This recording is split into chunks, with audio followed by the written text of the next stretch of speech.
This is a good example of it being late, but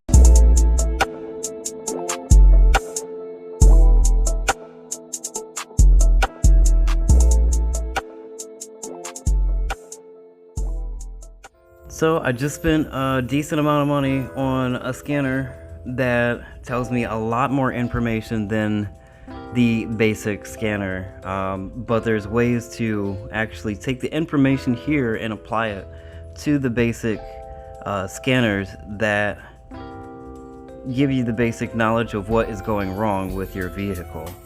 And I really want to try and give you an explanation of what is going on with this code. Now there's about to be a lot of information thrown really quickly. I hope you can grab onto this. If not, like, let me know if there's anything that I'm not explaining correctly or a little bit fuzzy on or something, but here we go. So on this setup, this is graphed and what's going on. This is pretty much neutral. I have a stick shift, so and I'm playing with the throttle, you know, revving the RPMs and things like as such. In this graph, we can take information from the previous videos that I actually put out that has really strong information to what's going to go down here today. Here is the mass airflow sensor represented in the blue. Okay, so as it's going across on the blue, I need a pointer. Do I have a pointer or something? Okay, so let's try this again. The blue is the mass airflow sensor represented by voltage. Okay, at that point it is at 1.3 here. Excuse me. It is going to change every time, and these are readings that are coming into the graph right as you see here. Okay, so right there at idle, because we have a smooth line here, so we're trying to idle, we're at 1.3 average here. Okay, in the previous video I actually showed you on the service manual that the O2 sensor's lambda voltage is 1.5 volts, which is where this one is at. The bank 2 at this point is 1.46. In between each one of these dotted lines here vertically is 1 second, as you see at the bottom there. 40, 48, 49, 50. These are all going in 1 second, so it's not seeing and being able to graph every little single thing, but it is really close to it. So moving on, in this graph right here we have the first hit. Okay, so every time that I ask for I hit the throttle, so every time that you ask for more air that passes by it cools down that mass airflow sensor, and thus it needs more voltage to actually respond correctly. So every time you see this going up, this is correct. Okay, so you have the blue line and you're asking for air, and this is going up. Okay, and that's correct on the map. What isn't correct is how every time you ask for air here, when you're hitting the throttle, it comes out and it actually snaps, because this is the point where it's, you know, asking here, you're kind of have that X bend right here. Okay, and the green and the red, again represented by bank 1 and bank 2 here, is going the opposite way. Now the 1.5 volts, okay, over here is correct, okay, for the voltage, but the thing about this is that this is the wrong way, because every time it goes rich, it's supposed to come down the graph, because it's adding more fuel and the atomizations to where this is supposed to come down. If the fuel voltage is rising, then it's a lean condition. Okay,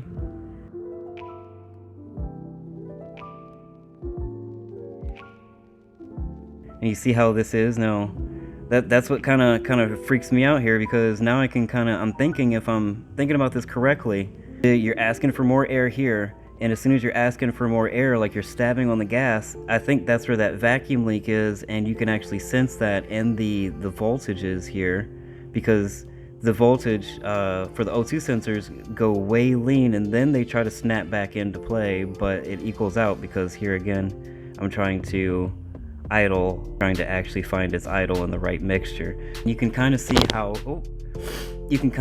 the numbers change here. Okay, again, anything above 1.5 volts is on a lean mixture. Okay, anything 1.47 is going to be a little bit rich, which is good. That's okay. 1.47 is definitely okay. You don't want to see too much of a variance in these numbers, okay?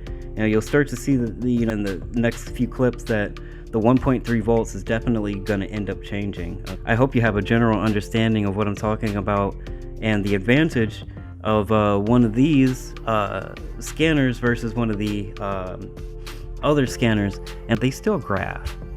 They just don't graph together, and they're not as accurate. And again, even between 1 second, that's a lot of time, or a lot of decisions going on. Okay, so at 1.29 we're at 157 and 155, both lean, and we're trying to idle out, and you see how the numbers are starting to play here. And I should come into a decent amount of throttle. You see how this is all idling here. This whole blue line idling. The green and the red are obviously the fuel with the O2 sensors and how they are reacting. 144. See how those are so close to each other. That's what I love to see right there, is that 144. It's idling. It's trying to like be dead close, even though it's a bit on the rich side. That's totally fine because we're fighting a lean condition at this point. So everything is darn close to each other. 147, 145 is great. Even 149, 144, that's okay. Comes right back to 146 even. 145, 140. You see where I'm going with this, with these numbers? This is why graphing is really an advantage, okay? Now this, what do we have going on here? We're going to ask for fuel. So this is before I did a major repair, before I actually did the exhaust headers. I have just a few more graphs to kind of flow through with you if you'll kind of stay with me here. Okay, so you're even, and then that you can see how it jumps up in voltage to keep that nice mass airflow sensor warm. Okay, 1.38 volts now.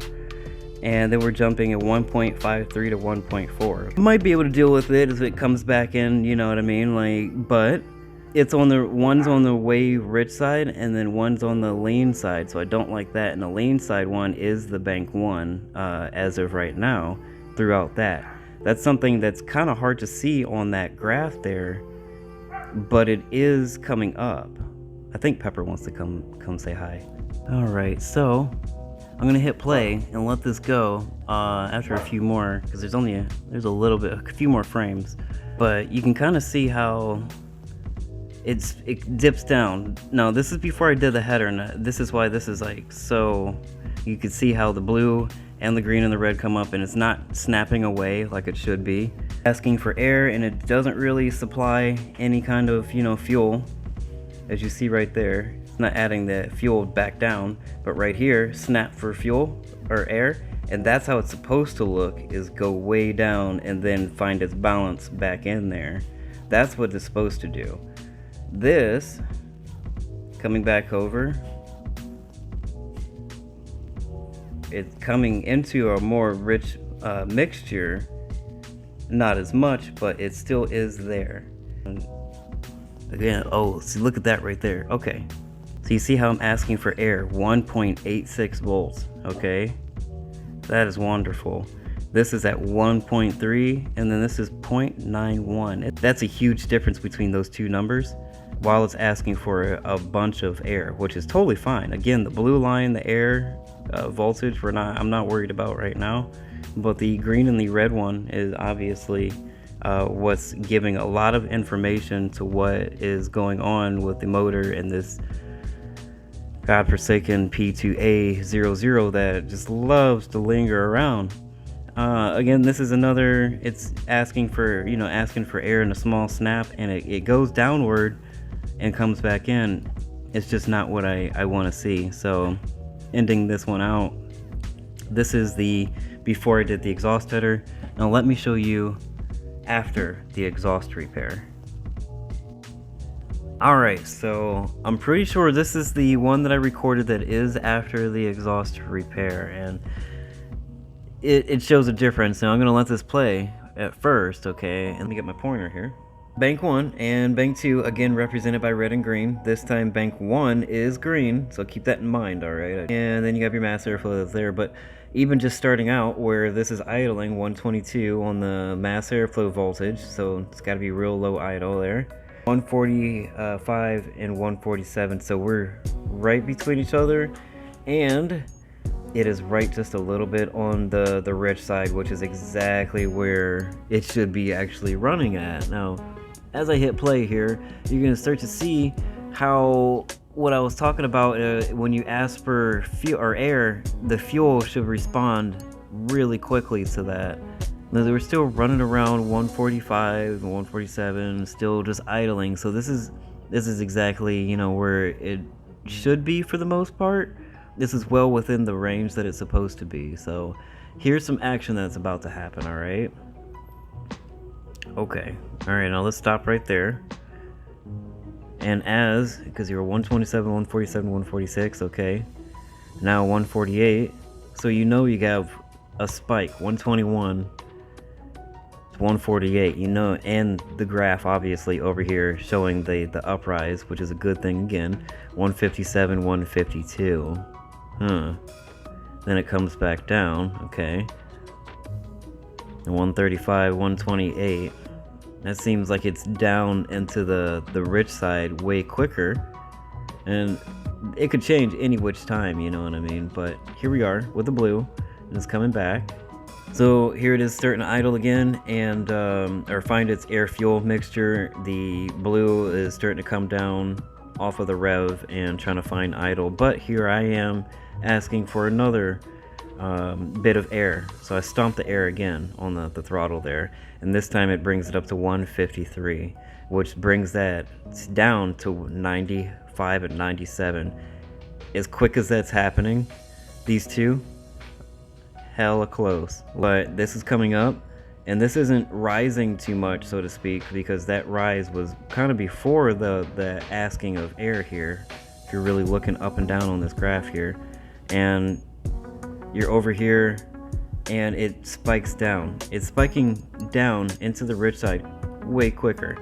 But as you see on the graph, you see how that kind of sandwiches apart, but it's not, it's a little bit on the late side, okay? And I think that's where that issue is, and not there, so to speak. And I don't think it's a spike, because this is again trying to equal out and find out what the right air fuel mixture is. Sorry if I sound a little bit off or sniffle. The allergies are hellacious down here today, and here we are. This one, you can see how this is I'm starting to ask for fuel. See if I can get the voltage on that. 124, 129 at that point. It drops 118.38.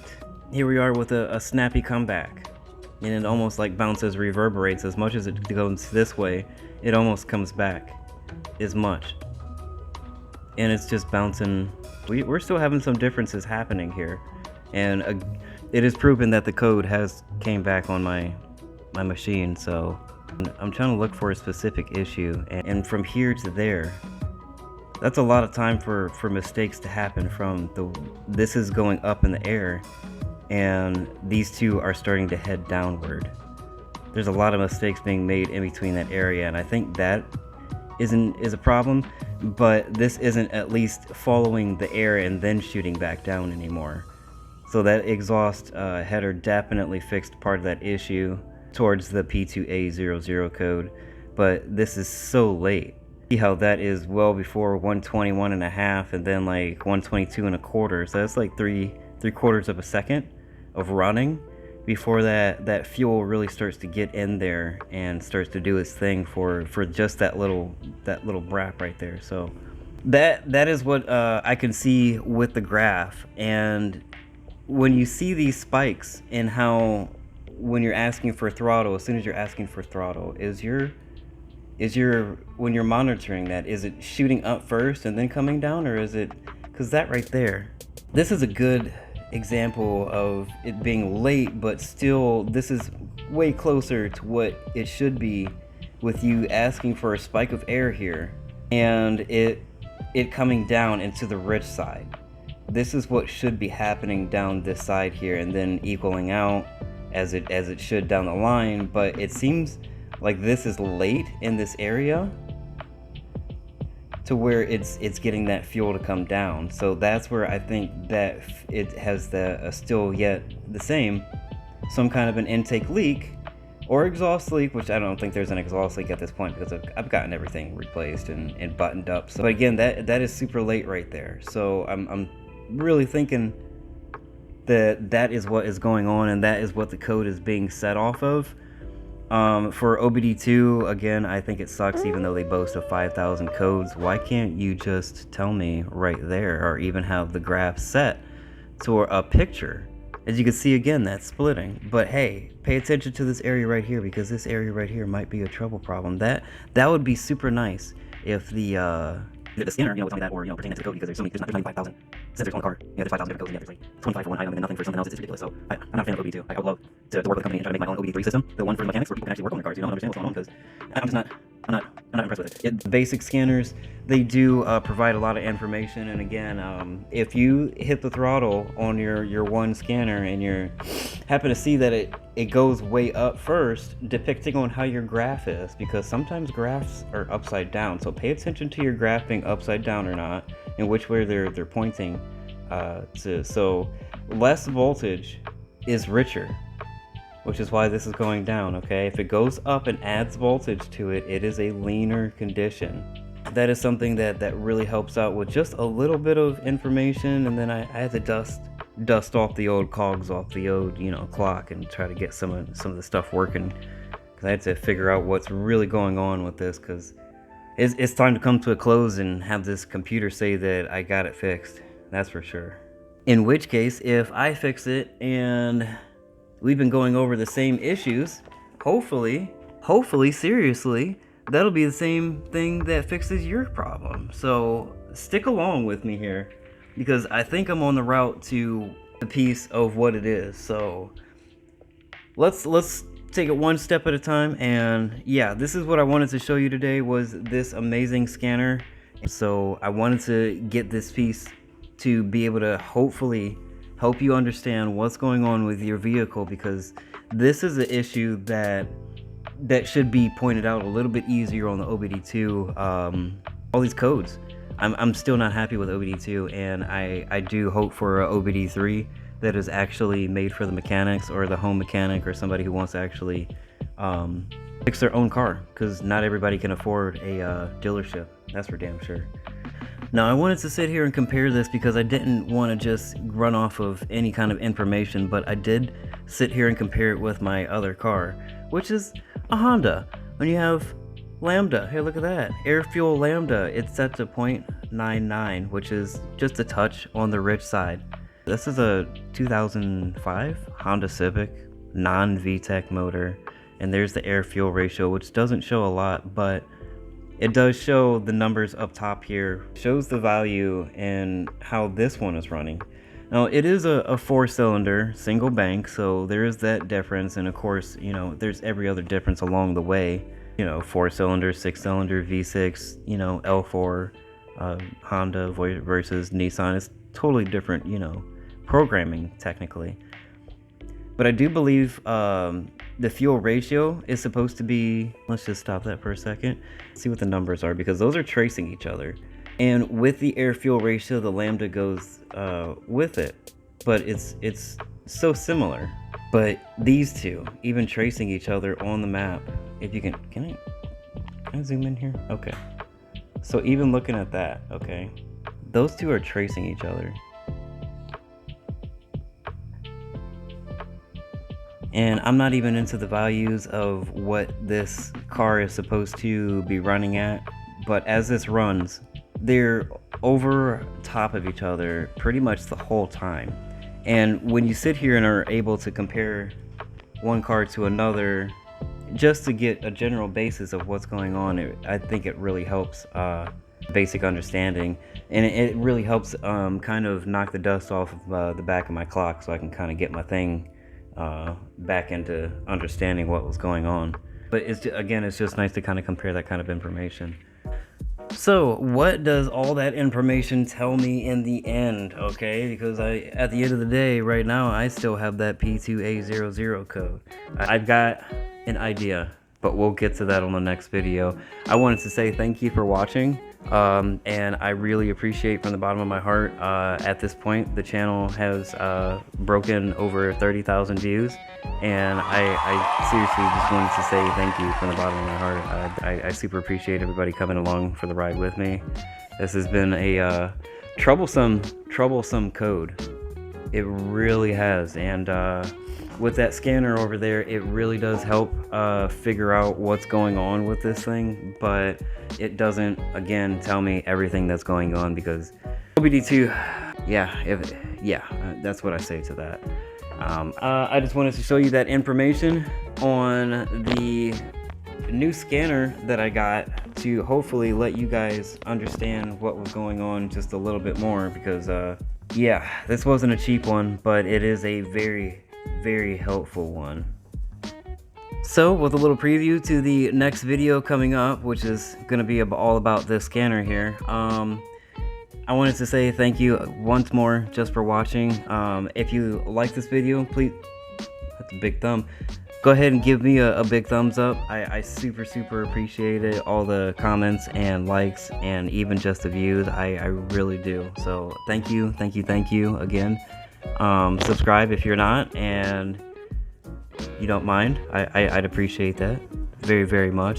I hope you all have a great day, and until the next one, which is going to be something really interesting on that one too, so come along for it. I hope to see you there, and have a great day.